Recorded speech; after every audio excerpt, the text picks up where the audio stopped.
Bonjour à tous et bienvenue. Je suis très heureuse de vous recevoir aujourd'hui pour vous permettre de rencontrer une femme avec laquelle d'ailleurs j'ai un point commun, c'est-à-dire la curiosité de mieux vouloir me connaître pour mieux connaître les autres.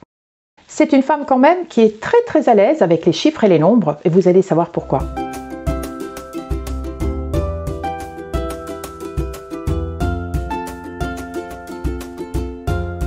Bonjour Lisiane. Bonjour Olivia. Comment vas-tu? Très bien, je suis ravie de participer avec toi aujourd'hui à cette interview. Très Écoute, contente. moi aussi. On l'attendait. Je t'ai connue par hasard en 2021, puisque j'ai parlé très brièvement de toi lors de la parution de ce coffret de cartes, la numérologie en action, que tu as fait avec Natacha Calestrémé et sa sœur Lydia Castel. Et c'est là où ton prénom et ton nom sont venus dans l'air, dirais-je. Le jeu était très intéressant, d'ailleurs je l'ai présenté en vidéo. Si vous voulez voir, il doit se trouver par ici, tout en haut. Et puis, évidemment, quand tu as sorti ton livre, puisque tu viens de le sortir, ça fait un double tilt. Et j'ai dit, tiens, on va s'intéresser à cette femme qui a l'air très intéressante. Avant de parler de ton livre, ton nouveau-né, je voulais parler un petit peu de toi, pour te présenter, pour que les personnes qui ne te connaissent pas sachent un petit peu d'où tu viens. Ton parcours professionnel ne t'amenait pas forcément ici au départ, quoique ta profession était quand même l'antichambre de la psy, hein, parce qu'on se dévoile beaucoup. C'était un bon commencement, on va dire. Je m'y attendais pas, mais c'était un bon commencement. Donc, je vous raconte. Pour ceux qui me connaissent pas, moi, j'ai commencé par la coiffure. Enfant, j'étais déjà beaucoup, malgré tout, dans la réalisation des objectifs. Je me voyais déjà partir très rapidement de chez moi et c'est un peu compliqué de faire des études et en même temps d'être autonome. Donc, j'ai choisi la coiffure. J'ai rapidement eu mon CAP et la suite de mes études pour pouvoir ouvrir un jour mon salon. Je les ai fait en cours du soir, en candidat libre. J'ai eu mon premier salon, j'avais 21 ans. Travailler, pour moi, ça me garantissait une liberté d'être, d'expression, etc. J'ai acheté un deuxième salon et c'est lors de l'achat de ce deuxième salon, en fait, que ma vie a vraiment pris un tournant différent parce que j'ai vécu une série de deuils assez importants, en particulier celui de ma maman, qui est décédée juste à côté, pas longtemps après. Et surtout, la veille de sa mort, je lui apprenais que j'étais enceinte. Donc, il y a plein de choses qui sont venues bousculer ces 9 mois de grossesse, y compris la perte d'une maman. Moi qui étais une femme pleine de croyances, pleine de convictions, je pouvais me permettre de juger en me disant je ne comprends pas quelqu'un qui n'a pas d'énergie, quelqu'un qui n'arrive pas à avoir ce qu'il a envie parce que finalement, il faut se battre pour l'obtenir. Je me suis retrouvée encerclée par des énergies qui m'ont mis au sol. Et j'avais cette dualité entre il faut que je survive pour cette grossesse et cet enfant qui, lui, a envie d'être heureux. Et moi qui suis complètement anéantie par plein de choses. J'avais une relation particulière avec ma maman. Et je pensais aussi que le jour où je la perdrais, ce serait moins pire que le jour où je perdrais, par exemple, mon grand-père, qui a suivi pas longtemps après. Aujourd'hui, je ne me permettrai plus de dire ce genre de choses parce que tant qu'on ne l'a pas vécu, on ne sait pas ce que va être fait demain et on ne sait pas comment on va penser. Est arrivé le flot de questions existentielles en me disant, pourquoi on vit, à quoi ça sert de travailler comme ça, pourquoi on souffre. Je n'avais plus d'énergie. J'étais complètement vidée. Je ne peux pas dire que j'étais en dépression. S'il n'y avait pas cette force, quelque chose qui m'avait animée, je pense que j'en étais pas loin. Et après, j'ai entamé toute une longue série. C'est-à-dire que pendant 7 ans, et je mesure mes mots, je faisais des journées de 9 heures et ça s'arrêtait à 23 heures, voire minuit. Il y avait des jours où j'étais en formation, d'autres jours j'étais au salon, et puis je rentrais, je m'occupais de mes enfants, et dès que mes enfants étaient au lit, je me remettais dans mes formations. À étudier. Parce qu'effectivement, dans ton livre, tu expliques bien, waouh, tout ce que tu as étudié et fait, toutes tes formations. Je ne peux même pas l'expliquer aujourd'hui parce que, en fait, ça n'avait pas de sens sur le moment. D'ailleurs, je ne faisais pas ça pour devenir thérapeute, je ne faisais pas ça pour changer de métier, absolument pas. C'était vital. Tout à fait, là on le comprend parce qu'en fait tu as une sorte de boulimie pour remplir et combler cette curiosité, ces questions que tu te poses. Tu fais la PNN, l'énéagramme, l'hypnose ericksonienne, la numérologie stratégique, d'où le coffret, le décodage biologique, la psychanalyse intégrative aujourd'hui. C'est-à-dire on voit que tu as une telle soif de connaissances que tu vas piocher, prendre un peu partout, ce qui va d'ailleurs être ta force puisque le résultat en est là. Je pense aussi, on va en parler avec le recul, tu vois, il y avait un tel vide. Et vu l'énergie que j'ai depuis, finalement, depuis que je suis née, depuis ma naissance, c'était le moyen que j'avais pour remplir ce vide, tu vois. Et plus je faisais des formations, qui d'ailleurs, il y en avait certaines qui ne m'intéressaient pas, hein, c'était juste pour comprendre. Et donc, j'ai été voir tout. J'ai été dans un milieu très cartésien, dans des milieux beaucoup plus ouverts et spirituels. En fait, si tu veux, je suis devenue quelqu'un d'autre sans m'en rendre compte. Une autre version de moi. Je me mettais à lire. Mais ce livre n'est pas le livre original. On va en parler dans 5 minutes. Alors, tout d'abord, la naissance en 2021, je crois, du coffret. Alors, je crois que tu en es l'initiatrice un petit peu, si j'ai bien compris. Ma mère était très, très ouverte et moi, très, très, très fermée. Et quand elle est décédée et que j'ai voulu me mettre à mettre toutes ces formations, j'ai retrouvé dans ses affaires des notes sur la numérologie. Et je me suis dit, peut-être pour réparer, pour faire la paix avec cette femme qui finalement, grâce à elle, j'ai jamais été aussi proche d'elle que depuis qu'elle est décédée, je vais aller faire une formation. Et je me suis intéressée à Lydie Castel, à sa formation, parce que pour moi, c'était la formation comme ça, sans la connaître, déjà qui m'a attirée, c'était intuitif. Donc, du coup, je me suis retrouvée dans sa formation. Et après la formation, tu as eu une sorte d'envie, de rêve, d'intuition là aussi? Je me souviens de cette nuit où je me suis réveillée un matin en me disant oh, j'ai l'idée, mais oui, c'est ça. Et en fait, dans mon rêve, je voyais simplement une boîte noire, d'où la boîte qui est noire. Oui. Mais en fait, la boîte originelle, c'est celle-là. Bah oui. En fait, c'est la boîte de l'oracle de Béline. Oui. Mais pour petite anecdote, elle est notée avec l'écriture de ma maman en dessous. Je ne sais pas si on va le voir. Oui. Hein. Oui. C'était sa boîte à elle avec son oracle de Béline. Et donc, je rêve de cette boîte et je vois plein de nombres partout comme ça dans mon rêve. Et quand je me réveille, je dis « Ah, mais oui !» Je dis « Il y a plein de gens qui ne, comme moi au final, au début, qui ne connaissaient pas la numérologie, qui auraient peut-être envie de connaître la numérologie. » Et donc, j'en ai parlé à Lydie et elle en a parlé à sa sœur que je ne connaissais absolument pas. Et puis, c'est comme ça que ça s'est fait et que le lendemain, elles m'ont dit « Lysiane, voilà, est-ce que tu es OK pour qu'on fasse une aventure à 3 ?» Et c'est comme ça que le jeu est né. Il y a très peu de temps, tu as sorti, si tu veux bien le montrer à l'endroit, ce livre « Comprendre le langage énergétique de votre corps ».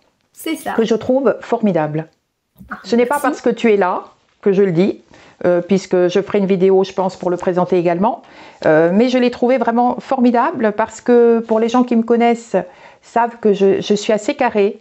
J'ai beaucoup d'intuition, j'aime beaucoup tout ce qui est spirituel, mais j'ai besoin de base. Donc toi, tu es très pragmatique. Tes routines, ta façon de faire et d'expliquer sont vraiment très bien, très carrées.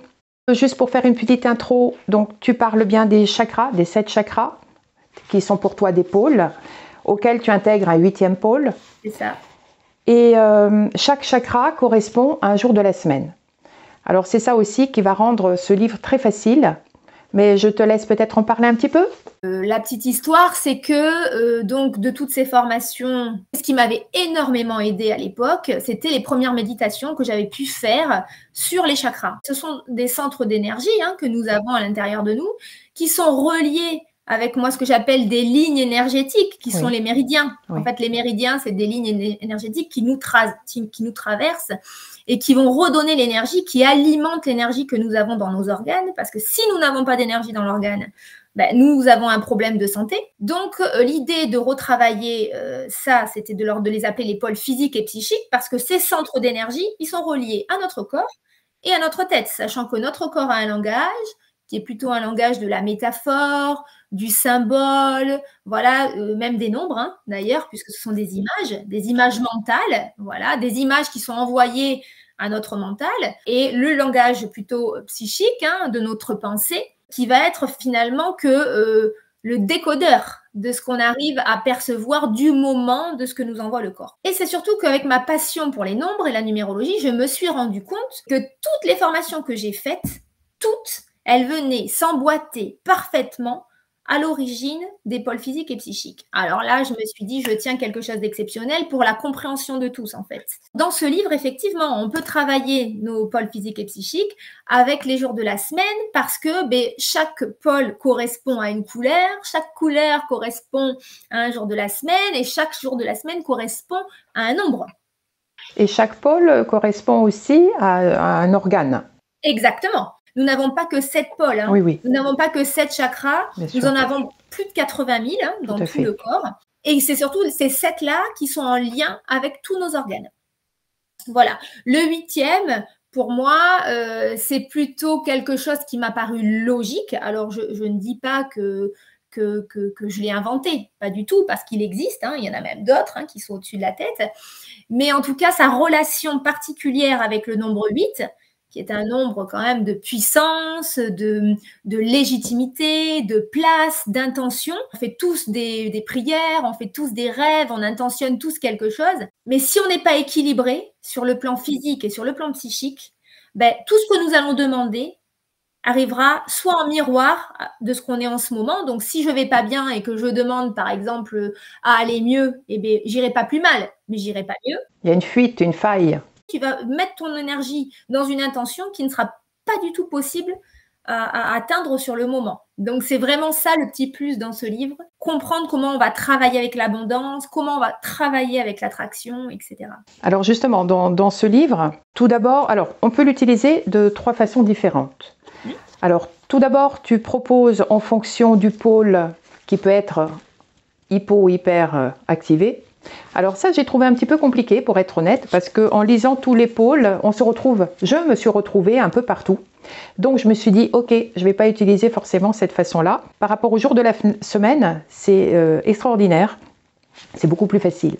Chaque jour de la semaine, tu proposes 7 routines, et ces routines vont en fonction du bien-être de chacun ou de notre empathie, de notre envie, toucher différentes thématiques. Ça peut être la visualisation, ça peut être la PNL. Tu as plusieurs techniques. Voilà, tu as la PNL, tu vas avoir la visualisation, tu vas avoir les mouvements oculaires, tu vas avoir la pleine conscience, tu en as plusieurs. Exactement. Donc, en fonction de notre ressenti ou ce qui nous parle le plus, on va être attiré par une routine ou une autre, qui sont d'ailleurs très très bien, très simples à faire.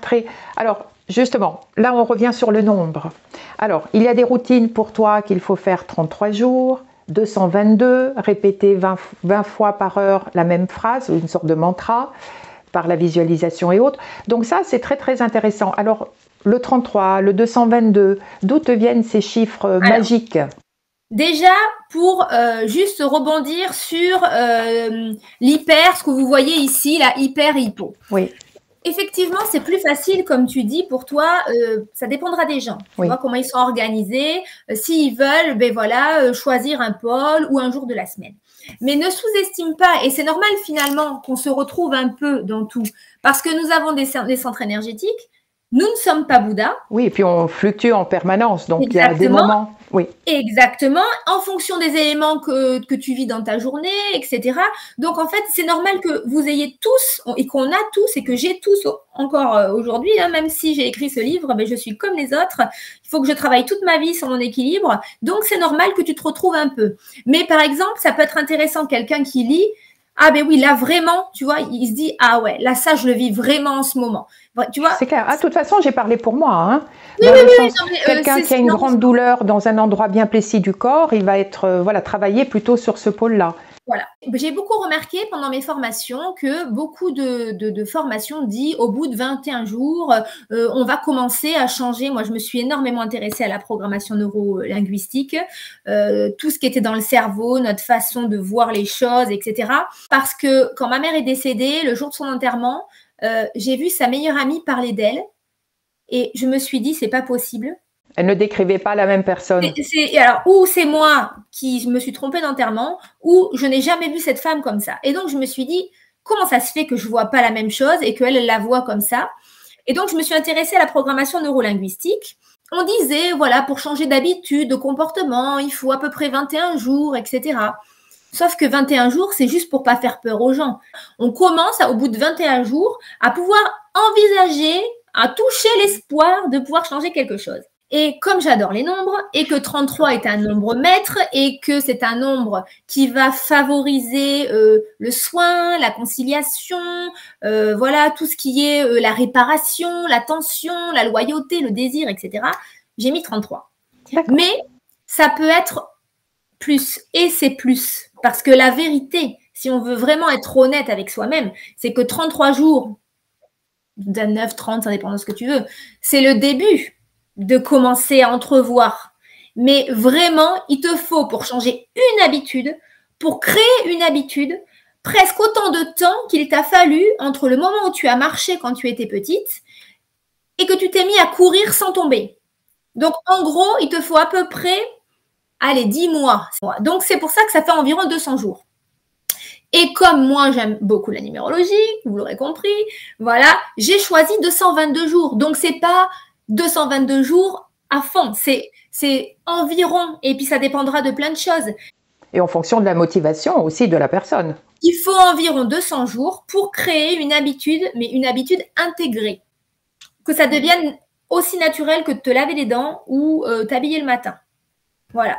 Donc, d'où les routines. Ce sera minimum 33 jours, mais moi, j'encourage vraiment les gens à aller jusqu'à 222 jours. Chaque routine, tu l'as testée? J'ai tout testé. La question. Tu donnes la roue sur laquelle on peut se positionner au départ pour avoir un peu une sorte de schéma dans lequel voilà, on peut se visualiser et pour mieux travailler. C'est ça. C'est un vrai bilan. Oui. Alors, c'est une roue qui existe, qu'on retrouve déjà dans certaines techniques de développement du potentiel ou d'atteinte d'objectifs pour réussir ses objectifs, que moi, j'ai repersonnalisé avec les pôles physiques et psychiques.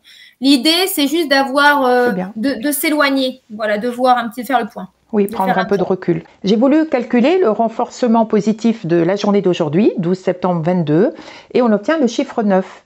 Alors, si je m'en tiens à ton livre, le chiffre 9, il y a cette phrase « Je mets de l'amour et du positif dans tout ce que je fais ». Vous voyez, ça tombe à pic par rapport à notre interview. C'est une belle journée, c'est une belle journée. Alors, l'idée, quand même, c'était de montrer comment ça fonctionne. Parce que, en fait, si vous faites ces phrases sur du long terme, peut-être qu'après, ça arrivera à tourner en boucle. Mais l'idée, c'était aussi qu'après, tout le monde puisse faire ses propres phrases. Alors justement, donc tout à l'heure j'avais commencé en disant donc vous pouvez utiliser ton livre donc en fonction du pôle à travailler, en fonction du jour de la semaine, ce qui me plaît beaucoup en ce qui me concerne, et la troisième façon serait comme un oracle, c'est-à-dire qu'on ouvre le livre au hasard, hop on tombe, voilà, prendre du recul pour commencer une action par exemple, voilà, et on entame cette routine-là. Exactement. Tu crois donc tu crois donc à ce message de l'univers, un message qui nous est destiné? On le prendra comme on veut, c'est une question de croyance. Moi, je pense plutôt que je vais donner la possibilité à mon corps, du moins à ma partie inconsciente, à ma partie pulsionnelle, celui qui est à la base de mes désirs, au lieu d'aller le choisir, parce que quand je choisis, quand je lis, je vais travailler avec ma tête. Ça veut dire que c'est ma partie, c'est mon psychisme qui Bien sûr, décide. La chose la plus facile, la moins compliquée, la moins... Exactement. Donc, en fait, moi, au lieu de penser que ça vient du haut, ce qui est peut-être aussi le cas, je pense plutôt que je laisse la place à mon corps de choisir ce qui est bon pour lui, pour que je travaille avec mon psychisme. Donc, mais effectivement, il y a aussi une partie intuitive, qui fait, je vais ouvrir mon livre, voilà, aujourd'hui, donne-moi, s'il te plaît, ce qui est bon pour moi. Qu'est-ce que je dois faire aujourd'hui pour moi, pour travailler mon équilibre. Et hop, j'ouvre et je vais tomber sur une parole fluide, par exemple. Ah ben voilà, ça tombe très bien. On en a besoin. Je voulais pas que ça soit, je veux absolument pas que ce travail soit clivant. Et je voulais qu'il y ait du choix et que même l'idée, c'était que derrière ces 56 routines, que les gens s'approprient et fassent leur routine, qu'ils changent les détails. Oui, et qui est la notion de plaisir aussi, parce que si c'est une punition, une obligation, on ne va jamais le faire, et l'objectif ne sera jamais atteint. Voilà, et puis le cerveau ne fait pas la différence entre le réel et l'irréel. Donc, quand on a besoin de travailler le bien-être, on peut très bien rêver qu'on est, ou même visualiser, ou même le vivre sous sa douche, qu'on est envahi de paillettes, de lumière. Oui. Et on le ressent parce que psychiquement, on le vit, on est dedans, donc le corps le ressent. Il n'y a pas besoin d'aller faire des trucs très difficiles. Hein. Alors, est-ce qu'à ton avis, on peut suivre plusieurs routines en même temps ou travailler plusieurs pôles en même temps? Moi, je dirais qu'il n'y a pas de... si on fait les jours de la semaine, oui. Parce que le lundi, on va travailler la stabilité, le mardi, on va travailler la vitalité, etc., etc. Pas de souci. Si par contre, on est plutôt de l'ordre de l'intuitif, je trouve qu'il est intéressant de faire la roue de la vie, d'accord, de voir un petit peu déjà où est-ce que vous en êtes, qu'est-ce qu'on a envie de faire, quels sont nos objectifs, et de garder 2-3 pôles max, ouais, au max. Mais si vous voulez travailler sur tous les plans, attaquer de partout, ça va être un jour, Compliqué. un pôle. Par contre, attention, le pôle 8, et ça, c'est vraiment quelque chose que je vais vraiment être J'allais en venir. Voilà. Il ne correspond pas à un jour de la semaine, hein, lui. Il n'est pas attaché au corps physique, donc il n'est pas attaché à la matière. Donc, soit vous le travaillez tous les jours attaché à un autre pôle, donc ça veut dire que vous allez voir les routines sur le pôle 8, elles sont très ludiques. Oui. Soit vous le travaillerez naturellement une fois que vous aurez travaillé l'ensemble, que vous aurez beaucoup fait vos routines, etc. Naturellement, vos intentions, du moins, on va avoir le retour de cette énergie. Il faut mieux pas le travailler si on n'est pas équilibré. De toute façon, oui, il englobe un peu tout notre corps énergétique et l'ensemble des pôles. Exactement. Donc, il va aussi pouvoir équilibrer aussi un petit peu si on le travaille, l'ensemble. Si on le travaille tous les jours avec un autre pôle, ok. Si on le travaille tout seul, il faut mieux d'abord travailler les 7 centres, oui. Et après on travaillera le 8e. D'accord. Alors, parle-nous de la PNN dont tu es à l'origine, que tu as brevetée. La programmation neuro-numérique. Quand on travaille les ressources en PNL, c'est-à-dire qu'une ressource, ça va être j'ai besoin de confiance en moi, je n'ai pas assez d'estime de moi, donc je vais travailler voilà, le surpassement, je vais travailler la force, donc la ressource, c'est ça. Mais quand je demandais à la personne en visualisation d'aller voir, de se voir en train d'avoir cette ressource, c'était pas facile. Alors que quand je lui demandais de visualiser un nombre et que ce nombre possédait la ressource, c'était hyper ludique, c'était facile pour la personne pour l'intégrer dans mon travail. Et là, je me suis dit, Lisiane, là, il y a un truc qui est hyper intéressant entre la répétition, la visualisation et les séries numériques. Ça s'est fait comme avec les cartes. Petite anecdote, je suis chez des amis, on parle et elle me dit, tu sais Lisiane, on m'a offert une toile et il y avait une série numérique derrière et je suis restée obsédée sur la série numérique. Obsédée pendant 1 jour, 2 jours, 3 jours et en fait, hop, pareil, c'est venu d'un coup et je me dis, ça s'est emboîté aussi avec les pôles physiques et psychiques, tout ça, ça s'est emboîté. Vraiment, vraiment, vraiment, la programmation neuronumérique, c'est quelque chose qui est formidable. Et j'espère que je pourrai vous la faire découvrir plus profondément. Avec grand plaisir, j'ai hâte parce que ce qui est déjà évoqué dans le livre est passionnant. D'ailleurs, tu parles des séries de nombres, voilà, des exercices que l'on peut faire. Il y a un petit exercice voilà, que je vous mets en introduction sans trop dévoiler, mais qui est très sympa, intuitif. Hein, quand on choisit une série intuitivement comme ça, derrière se cachent des ressources et c'est les ressources qu'on a besoin d'aller chercher. Oui, d'ailleurs, je vais tester. J'ai testé d'autres choses, mais je n'ai pas encore testé la série numérique. Amuse-toi. Alors, ce que je voulais maintenant évoquer avec toi, donc tu l'as un petit peu évoqué toi-même il y a quelques minutes, c'est le centre que tu as créé depuis 2021, je crois, en même temps que le coffret. Inspire, respire. Alors, que j'ai fait en association avec une de mes collègues qui s'appelle Sandra Couty. Oui. Voilà, on est toutes les deux sur ce projet, on est associés dans le centre. Alors, quel est ce projet? Qu'est-ce que tu proposes et qu'est-ce que tu y fais? Donc, c'est un centre donc à la base qui a une vocation pour former. Donc, on propose des formations dans le développement personnel, mais pas que. Pour des thérapeutes ou pour des personnes Oui, voilà, donc ça peut être, on va proposer des formations, donc déjà dans le développement personnel, donc tout ce qui va être hypnose douleur, PNL, visualisation, mémoire cellulaire, en fait tout ce que moi je peux retransmettre, donc on va le retrouver. L'idée c'était que quelqu'un qui ait envie d'une reconversion qui a envie de faire une formation pour lui, pour comprendre, pour changer de vie. Moi, ce que je voulais surtout, c'était former les thérapeutes. C'est-à-dire vraiment faire du renforcement pour les thérapeutes. Et beaucoup de gens, c'est drôle, qui viennent en formation, le font pour eux. Un peu dans mon parcours à moi, ouais, tu vois, en miroir. Donc, je trouve ça assez intéressant. Oui, c'est pourquoi je posais la question si ce n'était que pour les thérapeutes. D'où il doit y avoir de la méditation dans ton centre, je suppose. Alors, voilà. Parce que le terme inspire-respire, ça doit être un peu la colonne vertébrale. Oui, vraiment, il y a tout un panel de formations, mais quand même beaucoup ciblé sur la programmation neurolinguistique. La programmation neuronumérique arrivera en janvier, mais aussi beaucoup ciblé pour le monde de l'entreprise. Parce que je trouve que j'ai quand même encore 17 ans d'entrepreneuriat et je trouve qu'il est intéressant d'aller montrer qu'on peut être plusieurs versions de soi et aussi la numérologie en entreprise parce que ça permet de trouver son positionnement, sa place dans certains cas de communication avec les patrons et les salariés, tout ça. L'idée, c'était un centre avec vraiment d'accompagnement divers. Il y a encore différents pôles. Voilà, on a un pôle spécifique pour les femmes qui ont été victimes de violences. Faut pas se le cacher, hein. Aujourd'hui, le monde du développement personnel, il y a de tout. Et quand je dis il y a de tout, des fois… du bon et du mauvais, on peut le dire. Et voilà, et un thérapeute doit se faire analyser. À l'époque, de mon temps du moins, parce que j'ai fait de la psycho moi aussi, il fallait effectivement qu'on commence par nettoyer nous-mêmes ce qu'on a à l'intérieur pour pouvoir nettoyer chez les autres. Bien évidemment. Aujourd'hui, ça s'est un petit peu perdu, je pense, de vue. Il y en a beaucoup qui… Et là, récemment, on est devenu l'antenne principale de la Ligue contre la sclérose en plaques. Et ça m'a fait vraiment c'était une grande joie. Voilà. Oui, j'avais vu ça sur ton compte Instagram. Tu avais publié quelque chose. Voilà, je te félicite.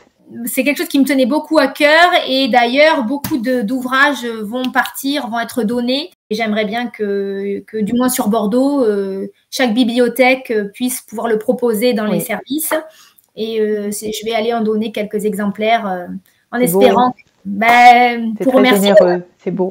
C'est plutôt pour les énergies qui m'ont été données, je vais les redonner sur une cause qui me tient à cœur, bien évidemment. Mais… Je mettrai les coordonnées de ton centre dans la description, comme ça si on veut te contacter à ce sujet-là.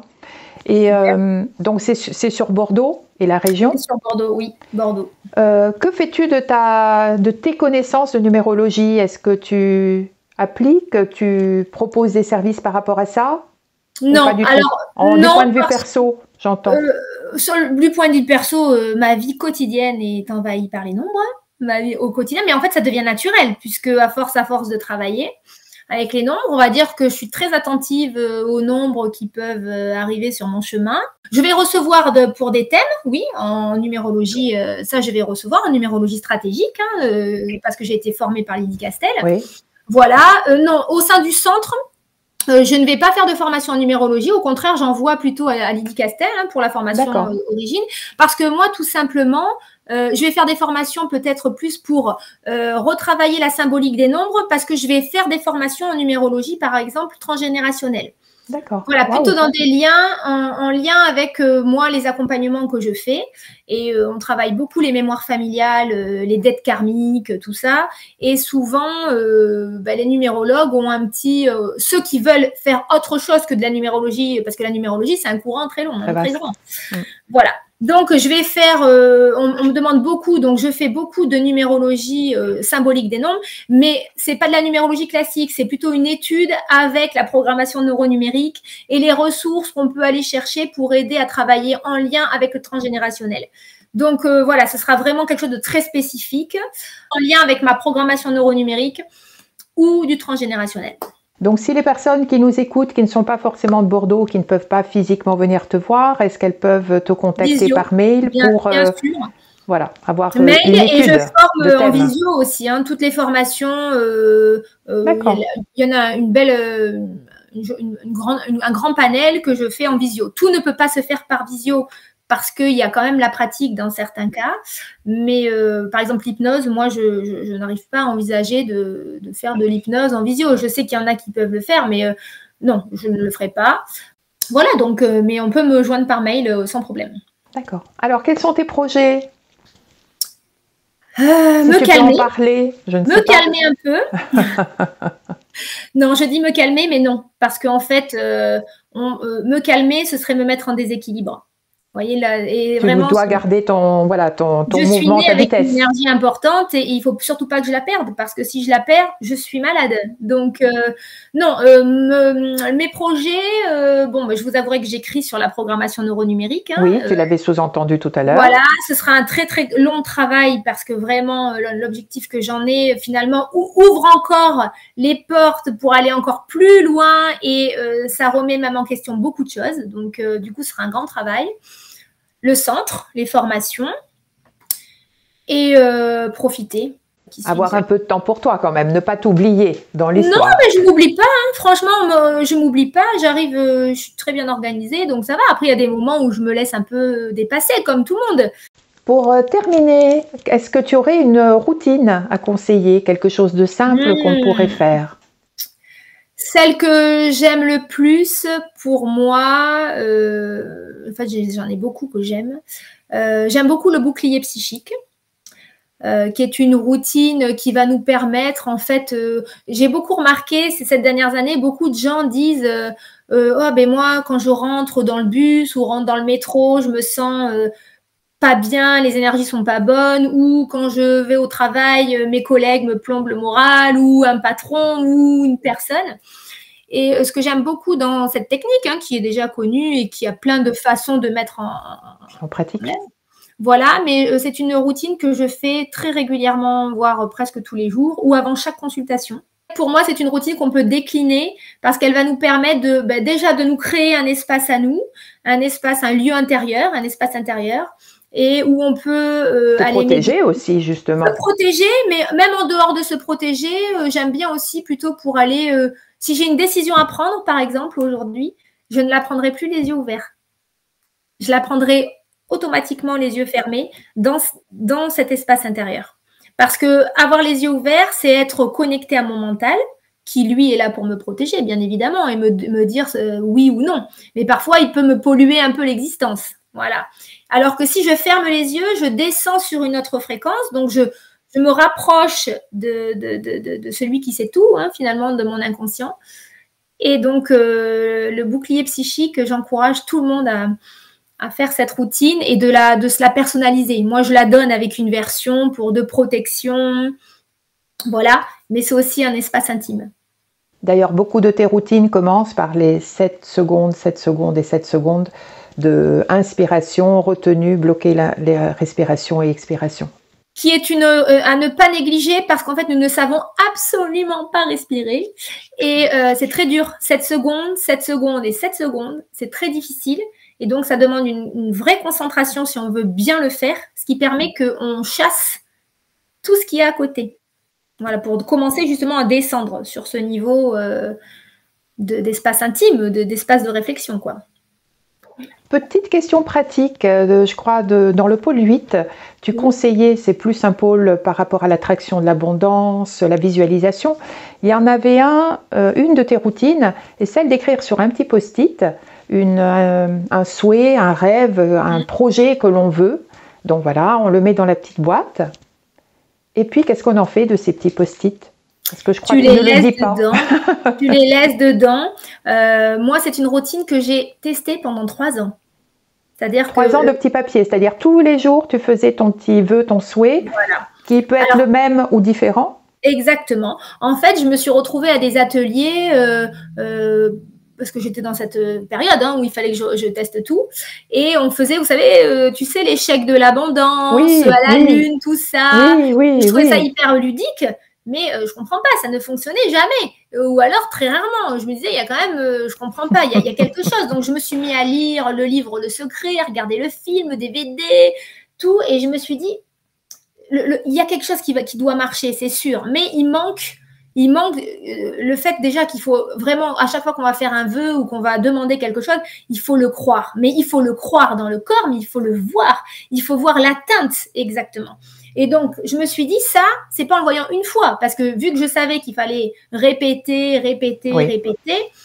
l'idée de la petite boîte, c'est comme si c'était votre corps, d'accord, à l'intérieur, et je vais venir glisser pour que lui finisse par comprendre ce que je veux vraiment.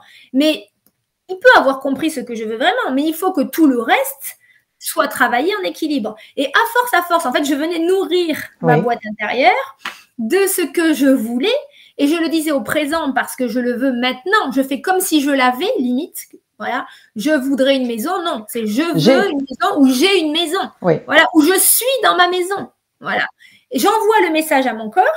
Et je me suis dit, si après, tous les jours, je visualise que je l'ai, je la décore, etc., forcément, ma façon de penser et de voir la vie va changer. Et arrivé à un moment, l'énergie va me le renvoyer ou va m'ouvrir des chemins. Voilà. Il ne va peut-être pas m'envoyer une maison toute faite, hein, parce que si derrière, il y a d'autres choses derrière, comment je fais? Est-ce que peut-être il faut que je change de travail? Il faut peut-être que je travaille davantage? Ou, tu vois, il y a tout un tas.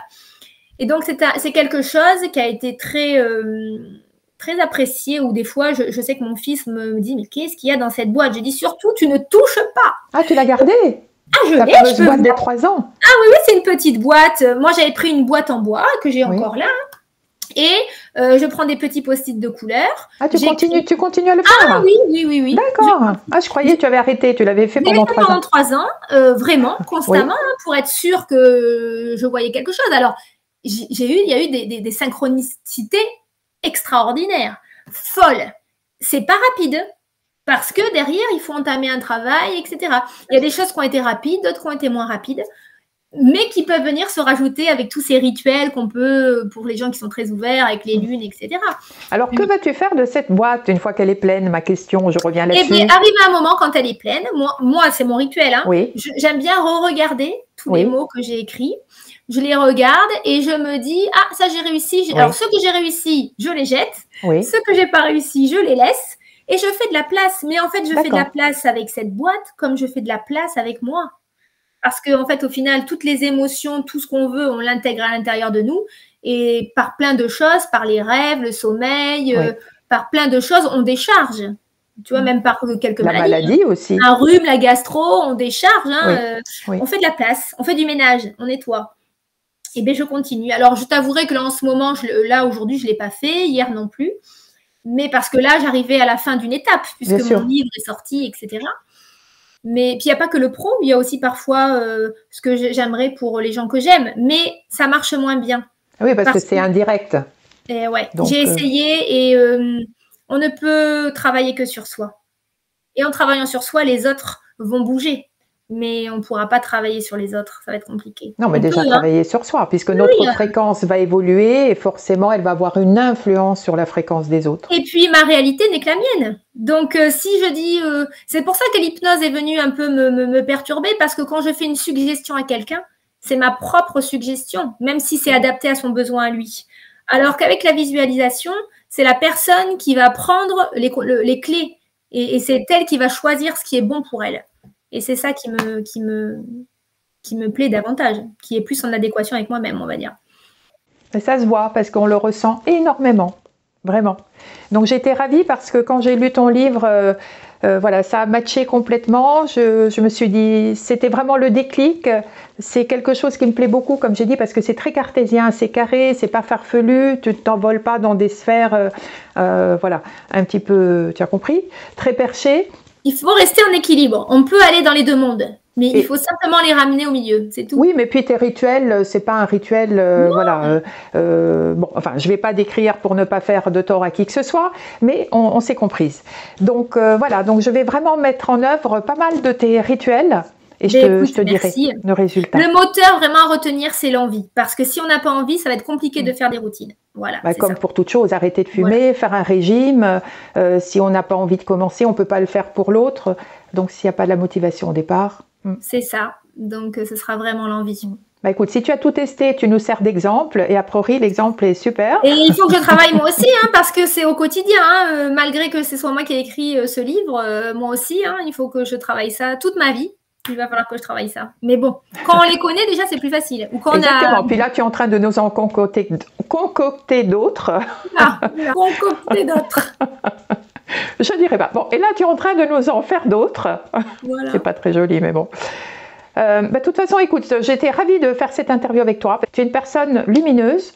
Tu as un aura depuis tout à l'heure. Je n'arrive pas à te voir sans cette aura autour qui est qui est... Je ne sais pas si on le... Non, mais c'est vrai. Je ne sais pas si on le verra en vidéo, mais en ce qui me concerne, ça m'a perturbée pendant toute l'interview. C'est vrai. Puisque je te vois entourée de... Ah oui, complètement. Ah donc, écoute. C'est les routines, ça. C'est le pouvoir magique des routines. Je n'ai pas envie de terminer, mais il faut quand même que je te laisse à tes petites affaires. J'ai été ravie de pouvoir présenter ce livre que je trouve formidable et j'invite d'ailleurs les personnes qui m'écoutent à y plonger le nez parce que je pense que vous trouverez tous matière à travailler et à comprendre. Merci Olivia. Mais je t'en prie, je te dis à très bientôt pour présenter peut-être ton nouveau livre avec grand plaisir. Laisse passer un peu de temps là quand même. Hein, oui, mais là je digère celui-ci déjà. Ouais, digérer celui-ci déjà. À très bientôt. Merci Olivia, à bientôt. J'espère que vous avez aimé cette rencontre. En ce qui me concerne, je vous donne rendez-vous très vite pour une prochaine rencontre qui sera à nouveau très intéressante. À bientôt.